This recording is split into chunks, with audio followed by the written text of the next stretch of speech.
আসসালামু আলাইকুম। চলে আসলাম নতুন একটি ভিডিও নিয়ে। আজকের ভিডিওতে আমি মাছ কেটে দেখাবো। এর আগে অনেক ধরনের মাছ কাটলেও সামুদ্রিক মাছ আমি কখনো কাটিনি। মাছ কাটা অনেক কঠিন একটা ব্যাপার, যারা না কাটতে পারে তাদের কাছে এটা অসাধ্য সাধন। তবে আমি এর আগে অনেক মাছ কেটেছি, তো আমার কাছে অতটা কঠিন না। যাই হোক, ভিডিওটি শুরু করা যাক। আমি যে মাছগুলো কাটছি এগুলো অনেক ধরনের মিক্সড মাছ আছে। প্রথমে যে মাছগুলো কাটছি এই মাছগুলো হলো বাঁশপাতারি আছে, তারপরে আছে হচ্ছে আইড়ের বাচ্চা, তারপরে আছে হচ্ছে ঘাওড়ার বাচ্চা। তো প্রথমে যে মাছগুলো, এই মাছগুলো আসলে নদীর মাছ বেশিরভাগই, তবে সামুদ্রিক মাছ আমার এর মাঝখানে বেশি। এই যে মাছটা কাটছি এটা হচ্ছে কোরাল মাছ, ছোট কোরাল মাছের বাচ্চা আর কি। রাখতে না জানা বা কাজ করতে না জানা এটা আসলে ক্রেডিট পাওয়ার মতো কোনো কথা না। মেয়ে হয়ে জন্ম নিলে আসলে সব কাজই করে খেতে হয়। সংসারে ঢুকলে আসলে বোঝা যায়, ঘরে যে মেয়ে ঘরের আড়ালের ঘরের দুলালি থাকে, তারাও যখন সংসারের জীবনে পা দেয় অনেক কিছু শিখিয়ে ফেলতে হয় তাকে। অনেক কিছু না চাইতেও শিখতে হয়, শিখতে হয় বলবো না, আসলে শিখে যায়। যাই হোক, যে মাছটা কাটছি এটা হচ্ছে তেলাপিয়া মাছ। আজকের মাছ কাটাটা আমার জন্য একটা চ্যালেঞ্জের বিষয়, কারণ পাশে আমার মেয়ে বসে আছে, ও বারবার আমাকে ডিস্টার্ব করতেছে, ক্যামেরা নড়াচ্ছে, ক্যামেরা ভিডিও করতে দেবে না, বা ও একবার চাচ্ছে কলা খাবে, একবার ব্রেড খাবে, ওকে এটা ওটা দিচ্ছিলাম, তারপর ফাঁকে ফাঁকে আবার মাছ কাটতেছিলাম। এই হলো অবস্থা। যাই হোক, পরে যে মাছটা কাটছি এই মাছটা হলো কী যেন বলে, আমি আসলে সব মাছের নাম জানি না। তারপরে হচ্ছে যেগুলোর নাম জানতেছিলাম না, আমি হচ্ছে গুগলে সার্চ দিয়ে দিয়ে দেখছিলাম আর কি। এই মাছটা আসলে সামুদ্রিক বাটা মাছ। আমরা জানি নদীর যে বাটা মাছগুলো একটু চ্যাপ্টা টাইপের হয়, এই মাছটা কেমন যেন একটু গোল গোল, অনেক লম্বা, প্রচুর আঁশ ছিল, আর কেমন যেন খসখসে টাইপ। তো পরবর্তীতে যে মাছটা কাটছি এটাকে বলা হয় তোপসে মাছ। এটাও একটা সামুদ্রিক মাছ। সামুদ্রিক মাছ এর আগে আমার বেশি খাওয়া হয়নি, কিছু কিছু মাছ খেয়েছি, সব ধরনের মাছ খাওয়া হয়নি। তবে আমি মেয়ের কথা চিন্তা করে এবার থেকে ভাবছি যে সামুদ্রিক মাছ কিনবো। সামুদ্রিক মাছে নাকি অনেক ভিটামিন বেশি থাকে। যাই হোক, আমি হচ্ছে যে মাছটা কাটছি এটাকে কী যেন বললাম, তোপসে মাছ। মাছগুলো কাটতে আমার খুব বেহাল দশা, কারণ মাছগুলো একদম টাটকা বলবো না, একটু নরম হয়ে গেছিলো, যার কারণে কাটতে আমার একটু বেশ অসুবিধা হচ্ছিলো। আর আমার দাটা বেশি ভালো না, বারবার নড়তেছিল, চড়তেছিল, এবং পা দিয়ে ধরে রাখতে পারছিলাম না। আর অপর দিকে আবার আমার মেয়ে, ওই যে দেখছেন ক্যামেরাটাকে লন্ডভন্ড করার তালে আছে। আমি বারবার ওকে হচ্ছে থামাইয়া দিচ্ছি, বলছি যে না আম্মু তুমি ডিস্টার্ব করো না, দেখো মাছ কাটছি, কীভাবে মাছ কাটছি দেখো, শেখো। কিন্তু কোনোভাবেই আমার কথায় পাত্তা দিচ্ছে না, ওর কাজই করে যাচ্ছে।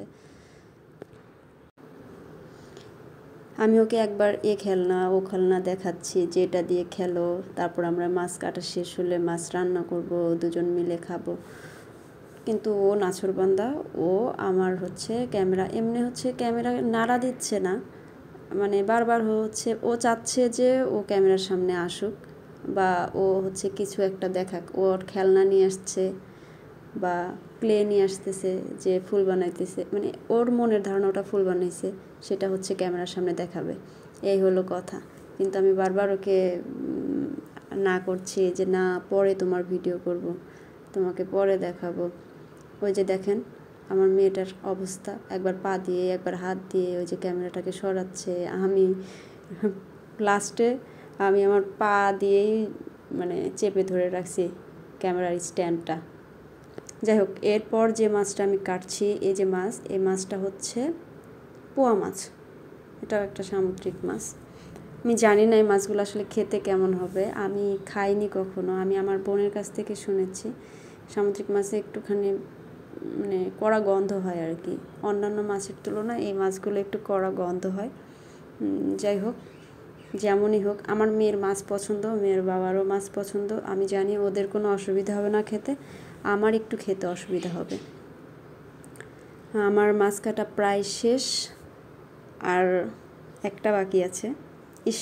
ভিডিওগুলো দেখছি আর হচ্ছে মনে মনে ভাবছি যে এইভাবে যদি কাজগুলো আসলে এত দ্রুত করা যেত। আমি তো হচ্ছে আমার মাছ কাটতে প্রায় 30 থেকে 35 মিনিটের মতো সময় লেগেছে, কারণ মাঝখানে তাসফি অনেক ডিস্টার্ব করছিল আমাকে। কিন্তু এখন এই ভিডিও এডিট করতে যে এত ফাস্ট যে ভিডিওগুলো এডিট করলাম, মানে দেখে মনে হচ্ছে আবারও মনে হচ্ছে যে আমি যদি মানুষ যদি এরকম চাইতো যে খুব দ্রুত তার সব কিছু কমপ্লিট হয়ে যাবে। মেয়েদের জীবনে সকাল ঘুম থেকে ওঠার পর থেকে রাত অবধি কাজের শেষ থাকে না, এ কাজ ও কাজ করতেই হয়।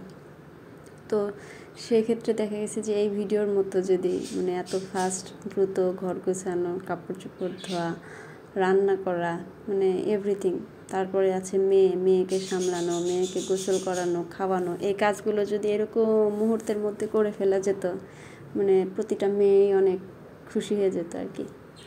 যাই হোক, এটা হচ্ছে লাস্ট অন আমার হাতে যে মাছটা, এটা হচ্ছে লাস্ট কেটেছি। এই মাছের এই মাছটা না, কোন মাছটা এর আগে যেন যে মাছটা কাটলাম ওটাকে কি বলে, না এটাই, এই পোয়া মাছের এই দাঁতগুলো অনেক শক্ত, দাঁতগুলো অনেক ধারালো ছিল। আমি কয়েকটা হাতে খেয়েছি, ঘাও খেয়েছি দাঁতের শক্ত অংশের।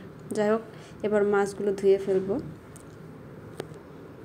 যারা আসলে মাছ কাটতে পারেন না বা মাছ কাটা থেকে ভয় পান, আমি বলবো যে আসলে চেষ্টা করেন। মানুষ চেষ্টা করলে সব পারে, ইচ্ছা শক্তি থাকতে হয়। ইচ্ছা শক্তি থাকলে সব কিছুতেই সব কিছু করাই সম্ভব। একটা সময় আমার মনে হতো আমি অনেক অপদার্থ, আমি কিচ্ছু পারি না। এখনও মাঝে মাঝে ওইটা ফিল হয়, কিন্তু ফিল হলেও কেন আমি এখন আর আমার মাইন্ড ওটা আসতে দেই না যে না, আমি তো আসলে অপদার্থ নাই। যদি অপদার্থই হইতাম কোনো কাজ করতে পারতাম না। কিন্তু আমি তো এখন এই যে দিব্যি সংসার সামলাচ্ছি, রান্না করতে হচ্ছে, ঘর সামলাতে হচ্ছে, বাচ্চা মানুষ করতে হচ্ছে।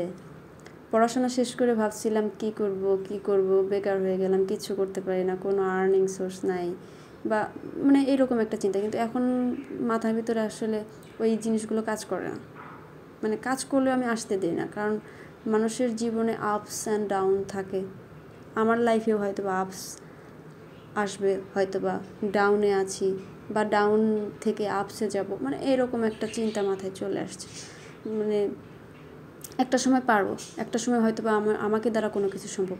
আমি হয়তো বা ভাবছি যে আমাকে দ্বারা কিচ্ছু সম্ভব না, হয়তো বা আমার মধ্যে এমন কিছু শক্তি আল্লাহ দিয়ে রাখছেন যা অন্য কারোর মধ্যে নাই। তো আমি এই আশায় বেঁচে আছি। মানুষ আশা নিয়ে বাঁচতে পারে, আশা না থাকলে বাঁচে না। যাই হোক, আমি গুছিয়ে কথা বলতে পারি না, আজকে অনেক কথা বললাম, একটা না, গুছিয়ে কথা বলছি না, বলেছি যতটুকু আমার এগুলো মনের কথা ছিল, মনের কথাগুলো বললাম। তো সবার উদ্দেশ্যে একটাই কথাই বলা, বিশেষ করে মেয়েদের ক্ষেত্রে, যারা কাজকে দেখে ভয় পাও, রান্না করতে পারো না বা রান্না করতে ভয় পাও, তোমরা একবার রান্নাঘরে যাও, একটু সব কিছু দেখো, নিজেকে প্রশ্ন করো যে না, আমি কেন পারবো না, আমাকে পারতে হবে, আমাকে এটা করতে হবে। আমি মেয়ে হয়ে জন্মানো অনেক কঠিন, মেয়েদের জীবনটাই আসলে অনেক কঠিন। সব কিছু করতে হয়, সব কিছুর সাথে সিচুয়েশনের সাথে টিকে থাকতে হয়। যাই হোক, আমার ধোয়া শেষ, এখানে এই যে সব ধরনের মাছ কাটা শেষ। এখন দেখি কার কোন কোন মাছ মনে আছে, আমি আসলে কী মাছ কেটেছি। সবাই কমেন্ট করে জানাও কী মাছ এখানে আছে, বা আমি কী মাছ কাটার সময় বলেছি, কোন টাইপের মাছ আছে। আজকের ভিডিও এ পর্যন্তই, পরবর্তীতে দেখা হবে নতুন কোনো ভিডিও নিয়ে। সবাই সেই পর্যন্ত ভালো থাকুন, সুস্থ থাকুন, আল্লাহ হাফেজ।